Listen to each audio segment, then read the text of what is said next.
రాహుల్ గాంధీ భారత్ జోడో న్యాయ యాత్ర బెంగాల్లో త్వరలో ప్రవేశించబోతోంది. పశ్చిమ బెంగాల్లో 9 నియోజకవర్గాల్లో రాహుల్ గాంధీ యాత్ర జరగబోతోంది. రాహుల్ గాంధీ యాత్ర జరుగుతున్న సమయంలో బెంగాల్ ముఖ్యమంత్రి మమతా బెనర్జీ చాలా తీవ్రమైన వ్యాఖ్యలు చేశారు. ఇండియా కూటమి పైన, కాంగ్రెస్ పార్టీ పైన కూడా పరోక్షంగా ఆమె వ్యాఖ్యలు చేశారు. సో ఆమె వాదన ఏంటి అంటే, ఇండియా కూటమికి ఆ పేరు నేనే సూచించాను, కానీ నేను ఇండియా కూటమికి వెళ్ళినప్పుడల్లా అవమానమే నాకు ఎదురవుతుంది అని అన్నారు.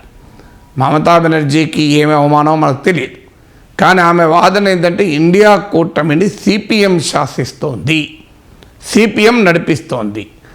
నేను 34 ఏళ్ల పాటు సిపిఎంపై పోరాడి గెలిచాను, అందువల్ల సిపిఎం ఇండియా కూటమిని శాసించడాన్ని సహించలేను ఆమె చెప్పిన మొదటి కారణం.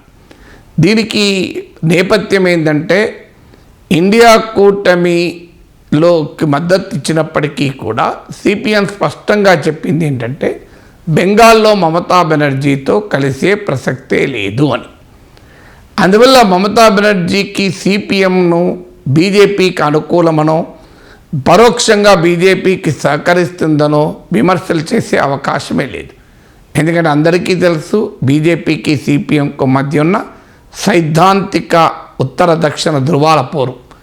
దేశంలో ఏ పార్టీ అయినా బీజేపీతో కలవచ్చేమో, కానీ ఏ పార్టీతోనైనా బీజేపీ కలవచ్చేమో, కానీ సిపిఎంతో బీజేపీ కలవదు, బీజేపీతో సిపిఎం కలవదు.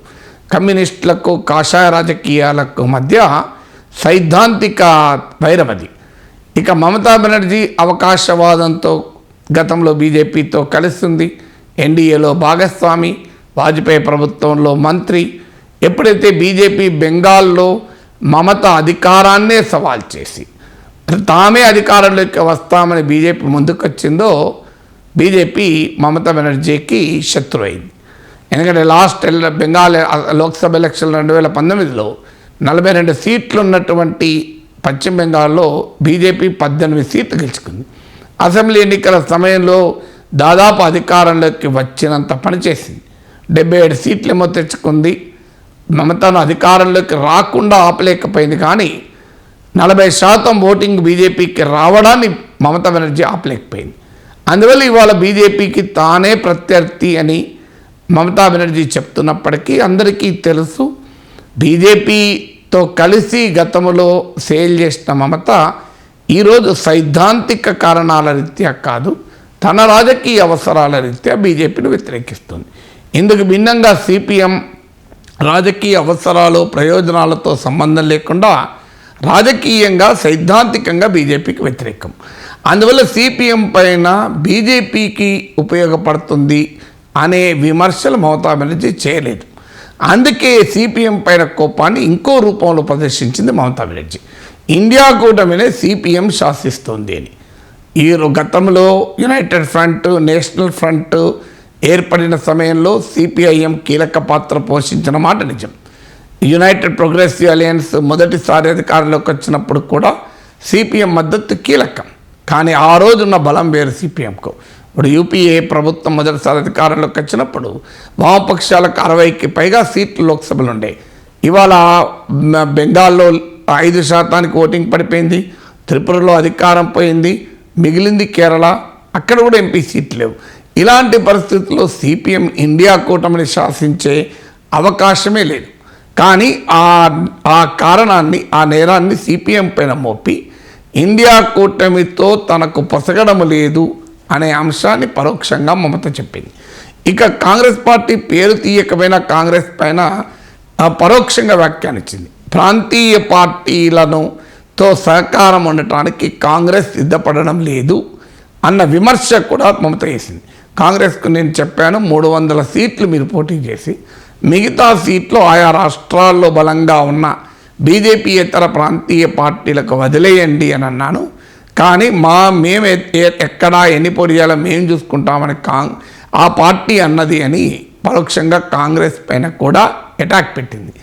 ఎందుకు సమస్య ఎక్కడొచ్చింది అంటే, బెంగాల్లో కాంగ్రెస్ సిపిఎం కలిసి పోటీ చేసింది లాస్ట్ అసెంబ్లీ ఎలక్షన్లో, లాస్ట్ లోక్సభ ఎలక్షన్లో. మమతా బెనర్జీ ఒకవైపు, బీజేపీ మరోవైపు. లాస్ట్ అసెంబ్లీ ఎలక్షన్ల తర్వాత బీజేపీ బలహీనపడింది అనేది మనకు ఉప ఎన్నికల ఫలితాల్లో కూడా ఇది రిఫ్లెక్ట్ అయింది. అందువల్ల కాంగ్రెస్ సిపిఎం విడిగా పోటీ చేయడం మమతాకి ఇష్టం లేదు. అందువల్ల కాంగ్రెస్ పార్టీ ఏదో ఒకటో రెండో సీట్లకు ఒప్పుకొని తనతో కలిసి పోటీ చేయాలి అన్నది మమతా ఆలోచన. కాంగ్రెస్ పార్టీకి 2 సీట్లే ఇస్తామని అంటుంది. మాల్దా దక్షిణ్, బర్హంపూర్ అంటే అధీర్ రంజన్ చౌదరి గెలిచిన ఒక సీటు, ఇంకో సీటు, 2 సీట్లు కూడా కాంగ్రెస్ 2019 గెలిచింది. ఆ సీట్లే ఇస్తామని కాంగ్రెస్ ఏమో 6 సీట్లు అడుగుతుంది. అందువల్ల సీట్ల పంచాయతీ తెగకపోవడం వల్ల కాంగ్రెస్ పార్టీ ప్రాంతీయ పార్టీలతో కలవడం లేదు, ఇండియా కూటమిని బలహీనపరుస్తున్నారు, బీజేపీకి వ్యతిరేకంగా గట్టిగా నిలబడడం లేదు అంటూ విమర్శలు చేస్తుంది. కానీ మమతా బెనర్జీకి అర్థం కావాలి, అస్సాంలో, త్రిపురలో, గోవాలో బీజేపీకి బలమైన ప్రత్యర్థిగా కాంగ్రెస్ ఉన్న సమయంలో త్రిపురలో కాంగ్రెస్ సిపిఎం కలిసి పోటీ చేసింది. అక్కడ తృణమూల్ కాంగ్రెస్ ఎందుకు పోటీ చేసింది మరి అంటే ఇప్పుడు కాంగ్రెస్ పార్టీకి చెప్తున్న నీతులు మమతా బెనర్జీ కూడా వర్తిస్తాయి కదా. త్రిపురలో BJP versus CPM Congress alliance ఉంటే మమతా బెనర్జీ వేరుగా పోటీ చేసి బీజేపీ ప్రయోజనాలను కాపాడలేదా? గోవాలో, అస్సాంలో బీజేపీ వర్సెస్ కాంగ్రెస్ ఉండగా తృణమూల్ కాంగ్రెస్ వేరుగా పోటీ చేసి మరి బీజేపీ ప్రయోజనాలు కాపాడలేదా అంటే ఏమంటుంది? అందువల్ల బీజేపీతో పోరాటంలో నిజాయితీ లేకపోవడం వల్ల ఈ రకమైన కుంటి సాకులు మమతా బెనర్జీ చెప్తుంది. అది కూడా రాహుల్ గాంధీ బెంగాల్లో ప్రవేశిస్తున్న సమయంలో ఆయన 9 లోక్సభ స్థానాల్లో పర్యటిస్తున్నారు. కాంగ్రెస్ సిపిఎం కూటమిని ఎలా బలోపేతం ఏమైనా చేస్తుందా, లేదా కాంగ్రెస్ తమతో కలవాలంటే 6 సీట్లు ఇవ్వాల్సి వస్తుందేమో అనేటువంటి కారణాల రీత్యా ఇండియా కూటమి పైన అభాండాలేసే పని మమతా బెనర్జీ చేస్తోంది.